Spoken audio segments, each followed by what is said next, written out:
Yo, what's going on everybody, DJ Valentine here right about now. Found myself with a couple of hours of time alone, some free time to actually record something, and I was kind of in the mood to hit the record button and speak some thoughts on a few things. So that's what I'm doing. This video is not scripted, I'm not reading from a script, I haven't planned this really, I've just sort of got an idea in my head of what I want to say, so I'm just gonna hit record and go with the flow. So that's what I'm doing. That's what I'm doing with this video, and it's of a subject that I figured you guys might also find interesting. Otherwise, I wouldn't really be talking about this if I didn't think you were going to find it interesting. But I think this is something that I would like to bring to your attention. Before I start, I want to send a very quick shout out to Opus Science Collective, aka OSC, who is the producer that's made the tunes you're listening to in the background of this video. He recently released a new album that contains all this city pop, future funk, vaporwave kind of vibe to it, and it sounds sick. And he does this style professionally, very professionally. So if you like the sound of what you're listening to in the background of this video, link in the description, go and check him out. OSC, big up yourself, rude boy. Thank you very much for sharing the music with me as well. I love it. Big ups to you. So let's get into this then. So you guys know me. I am a SEGA Saturn fan. I'm a huge supporter of the old SEGA consoles. I love them. But specifically for me, I'm a very big fan of the SEGA Saturn in particular. And it's every once in a while that I'll see something posted on YouTube about the SEGA Saturn, and I'll find it interesting, but it's never usually something I haven't already heard before. If it's not some people just casually reviewing their favorite games and the hidden gems in the Saturn's library and, you know, supporting the Saturn even though it gets a bad rep. It's usually things that I've already heard. However, this particular channel was brought to my attention and it left a certain vibe with me. I find it very interesting what this person is doing in particular, because he's doing something that I don't think anybody else has ever done when it comes to talking about the SEGA Saturn or its library of games. Before I actually start talking about the person in question, I want to send a very quick shout out to SaturnDave, because it was him that brought this to my attention. He was talking about this channel, and SaturnDave himself has his own SEGA Saturn channel. I recommend you go and check it out. He does remastering of SEGA Saturn box art. He prints out really cool high definition images of old SEGA Saturn game manuals and stuff. Looks really nice. It kind of makes me wish that Sega would just make a SEGA Saturn mini or something and bundle it with some nice booklets and stuff like that. But anyway, shout out to SaturnDave, cool channel, go check out his work. And it was him that brought this other channel to my attention. This channel in question is called PandaMonium Reviews Every North American SEGA Saturn Game, or something to that degree. I'm paraphrasing right now, I haven't written it down. But it's something along those lines. PandaMonium reviews every single North American SEGA Saturn game. Again, like the other guys, his channel is also a link in the description. So after I finish talking, go down there and check it out.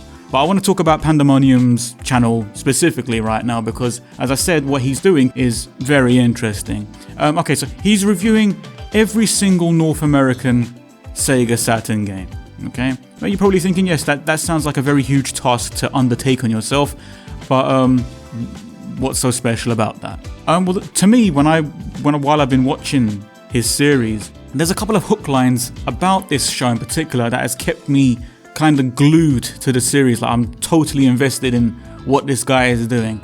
The first hook is he's not just reviewing random games as they are. He's specifically chosen to review every single North American SEGA Saturn game in order of release date. So the order in which they were released in North America, he's going through that line and reviewing them in that order, which is interesting from a perspective of viewing the SEGA Saturn from a historical aspect. By reviewing these games in order of release date, you're sort of seeing how the game started out, and as he goes through the series, you're seeing how the games sort of start to become more fully realized and better developed and programmed, which is again cool, because when you're looking back on the SEGA Saturn, to me, as I said, that era was the dawn of the 3D, the 3D gaming era. This was when video games started to really test the boundaries of what 3D games could be, because it was a new horizon for them. Developers in the 32-bit era, they were coming from the Sega Mega Drive Genesis, the SNES, they were coming from those and they were jumping into the Sega Saturn, the Sony PlayStation, and people were trying to figure out how to make 3D games from scratch. No one knew how to do it. They had to figure it out themselves there and then. So looking back on the Sega Saturn with a hindsight kind of view, knowing that where we are right now in the video games industry, how games are made today, looking back on how they were making games back then is very, very insightful. So by order of reviewing these games in the order of release date, by the time he's finished this series, you're going to have a huge arc of how Sega Saturn games were originally being developed on release day around the early 95, late 94, I might be wrong. It's around that time period, 1994, 1995 is when the Sega Saturn came out. So you're getting to see that arc, and you're getting to see how the game started to change over time in order of release date. So that's the first hook. I mean, he's reviewing every single North American game, okay? Which is actually a fraction of what the Japanese market got. The Japanese market got like 1,100 games, and I think in North America, it's like 200 something. So it's a huge fraction less of what the Japanese market got. But still, for him to be reviewing 200 something games in order of release date is a huge task. It's a huge task. Why would you want to invest in such a long series? What are you going to gain out of it? Well, this is what I was gaining out of it. And this is the other hook for this series. He's not just reviewing the games. Sure, he's giving you his opinions. He's telling you if he likes a certain game, how it plays, what he thinks of the graphics and so on. He's going to give you his opinions. But it's not just opinions that he's giving you. This hook, for me, is the thing that sells the series, okay? The level of research he's doing into each game as he reviews them is astounding. Astounding. I am known to exaggerate if I'm, sort of talking about something I'm passionate about, but no, this is something next level that I've not seen many people do when talking about Sega Saturn video games, okay? For each game, he's kind of doing like a mini documentary as he reviews them, because he's not just talking about his opinions on the game, he's checking old internet posts and interviews from 1995. This guy is diving into the swamp of the internet, okay? He's going way out into the tar pits to find information on each game that he reviews, and he's pulling out crazy golden nuggets of information, like stuff that you wouldn't have even nobody knows about. He's finding things about each game as he reviews them, and he's putting it into his videos.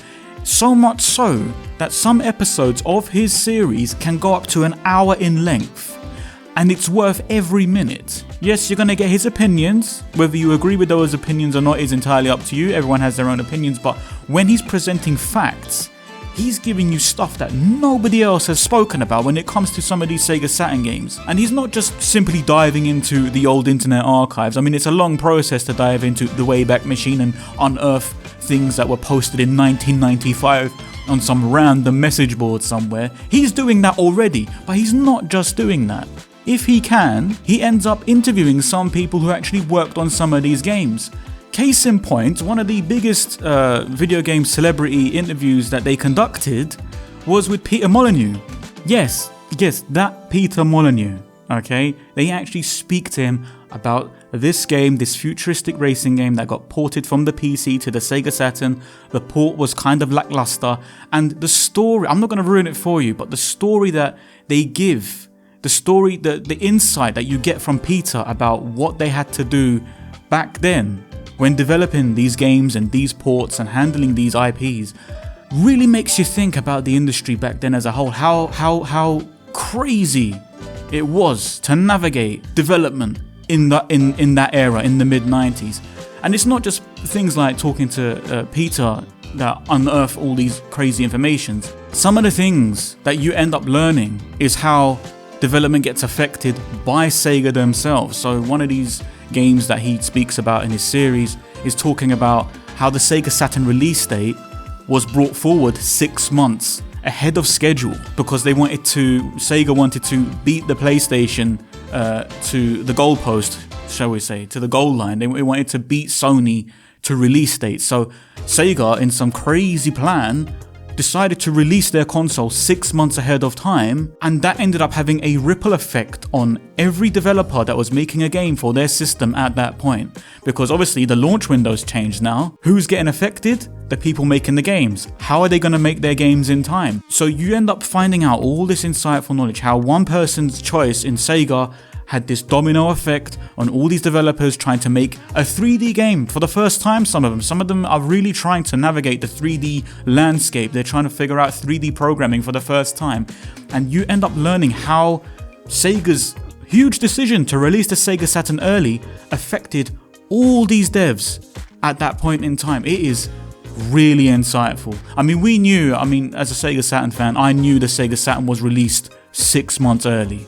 But it never really occurred to me just how it affected other parameters around it, like the developers and the publishers. How was it affecting those people? How was it affecting their work cycle? It is ridiculously insightful to learn these things from the devs themselves and from PandaMonium's own research into this subject. I mean, people do research when they want to review a game. They want to make sure they're getting their facts right, but he's diving in ways that I've not seen anyone dive into Sega Saturn related video games before. And what intrigues me the most, knowing that he's doing all this research, he's getting all this information we haven't heard before at all, okay, and he's putting it into reviews of every North American Sega Saturn game.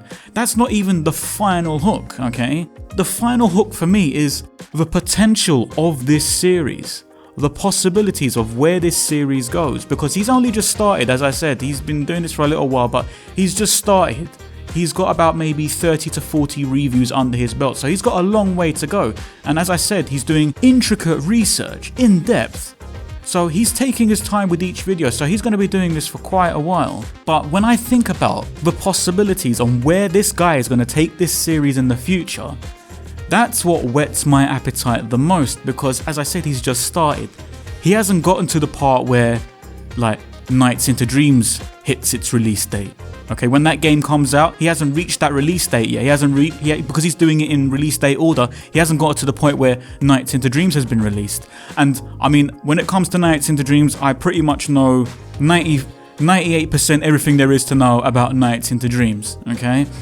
I would love to see how this guy's insane level of research, I want to see if that could bring out anything about Nights that I don't already know. Because as I said, he's researching in ways that I've never seen anyone research before, okay? He's really diving into this stuff. So I really want to see it, specifically when it comes to Nights. I want to know what he's going to pull out of his hat when he starts doing his research for that game. It's a while away, but I'm interested to see what he's going to be able to pull out for that. And you know what? Not even just Nights into Dreams, okay? I mean, as I said, he's reviewing every North American game in order of release date. I can't stress that enough, okay? I want to see what he's going to pull out of his hat when he does Street Fighter Alpha 2 or Fighting Vipers or Fighters Megamix. Can you imagine the research? Can you imagine what the episode on Fighters Megamix might be like? That game is nuts in and of itself, and I can't wait to see him actually tackle that. Okay, and not even that, when he gets to the very end of the life cycle, he's going to be hitting games like Burning Rangers and Panzer Dragoon Saga. You know, he's going to be hitting those big ones, the needle in the haystack games that you can't find because they were limited release and they were rare as hell when they came out on their release date. He's going to eventually get to those points, and those videos are going to have the same level of detail and the same level of attention that all his other videos have gotten. And I can't wait to see how those videos are going to turn out. I mean, yeah, I am geeking out a little bit. When it comes to the Sega Saturn, I feel like I've watched so many similar things over the years. And it's nice to have something new, something fresh, a different way to approach reviewing Sega Saturn games. So to me, I mean, the way I refer to this series, I don't just call them reviews. I call them like docu-reviews, because he's documenting history that people don't know about. Stuff that from the devs, first-hand information from the devs themselves, okay? He's documenting things while also reviewing all these games.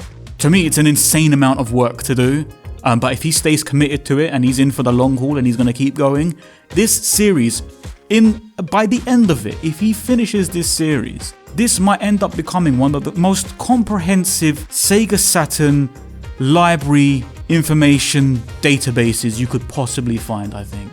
Okay, in video form. There are some websites out there that love to document things, text and pictures and so on. This guy's putting it in video form, in documentary video essay style. And upon its completion, this could be one of the greatest SEGA Saturn video arcs of all time, if I'm being honest with you. Maybe exaggerating a little, but it could be. If he sticks the landing at the very end, this could be it. This could be the one series that you ever need to watch if you ever need to know about every single SEGA Saturn game and all the crazy information that was being unearthed from forum posts from 1995. Now, I didn't even have the internet until like 1999, yeah? This guy's digging into posts that were made in 1995. I have no idea what the internet looked like in 1995. It's crazy. But he's diving that far back, man. I was like, people do it, sure. You're gonna do research, you're gonna dive. He's diving next level business, yeah? This guy is swimming in the swamp for this information, and it's commendable to watch, it really is. So I highly recommend it. Please go and check out PandaMonium. Please go and check out his series. I will say, because I know some people, they might go and watch the first video in the series, and they won't understand where I'm getting all this hype from. Because he has been doing this series for a little while now, as with any YouTube show, as with any long-term YouTube series, you're going to get the first couple of episodes that are a bit rough around the edges as the creator, the producer finds their way with how they want to present their work and the audio qualities and stuff. You will same with me, same with anybody that's ever made a long-standing YouTube series. The first couple of videos are the content creators finding their way. So when it comes to PandaMonium, the first couple of episodes are much shorter. They don't have as much research going into them. But it's when you get towards some of the later videos, you really start to see him come into his stride with how he wants to present his work. So what I'm going to do actually, if you guys are interested in really checking this out, I'm going to give you sort of a video to jump in on, just to get a taste of what he's doing, okay? You're going to need about an hour for this, okay? As I said, he does a lot of work, so you need about an hour. But yeah, what I want to do actually, I want to direct your attention to a particular video from his series that pretty much captures the main core essence of what this guy is doing. It was a video that's fairly recent. It's about the SEGA Saturn port of a game called Virtua Racing. If you've ever played any 3D racing game in your life, Daytona USA, Sega Rally, Ridge Racer, any 3D racing game, they all sort of come from the building blocks that was created in a game by Sega called Virtua Racing. So he talks a bit about the history of Virtua Racing first to get you up to speed on how important of an IP it was back then.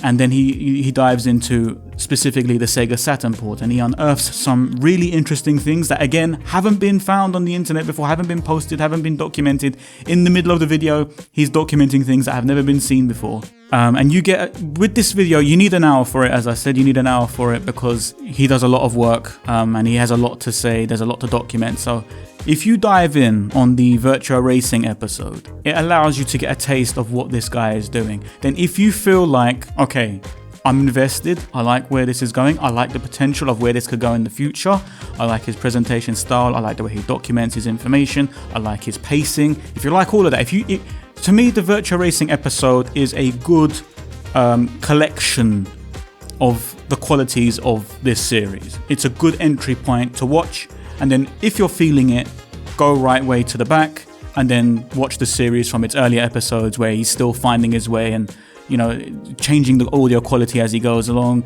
extending the episode lengths as he goes along. It's nice to start at a point where he's found his footing and then go back and see how it started and then progress from there. I wouldn't necessarily recommend that you start on the very first episode unless you feel like you're going to be committed straight away from the get-go. Watch the Virtua Racing episode first, get a feel, see how he does it, then go back and start watching all the way through, because I'm guaranteeing you're going to find something interesting in every single episode. But yeah, shout outs to PandaMonium. Highly recommend you guys check out his channel, check out his series. Start with the Virtua Racing video, get a feel for it and go from there. I don't think you're going to be disappointed, not with the amount of work he's doing. I think you're going to find this very, very interesting. If you're a SEGA Saturn fan, if you're a fan of Sega in general, if you're a fan of video games from that era in general, if you're a fan of video games in general, any point, I'm guaranteeing you're going to find something somewhere in this series very interesting. It's going to intrigue you, and it's going to make you want to watch the rest of his series and seeing where it goes from there. So big shout outs to PandaMonium. I really appreciate the work you're doing. I can't wait to see where you're going to take this series in the future, and you have my attention, man. Big ups. But as for the rest of you, links are in the description. Go there, check it out, have a good time, and I promise you, you won't be disappointed. But yeah, man, I ended up talking longer than I thought I was going to. This is what happened when I don't have a script. Like, no script, just record and talk. This is me right now. Like, you know how I do my off-the-cuff videos, how I used to do the off-the-cuff videos. Just hit record and talk shit for a bit.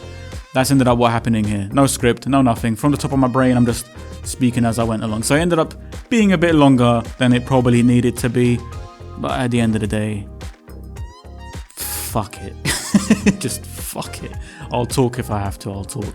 But yes, as I said, Opus Science Collective, you've been listening to his song in the background of this video. I'm gonna shut up now and let it rock on the outro card. Link in the description to his album, and big ups to him as well. Once again, I've been DigiValentine. Thanks for your time. Take care and stay safe.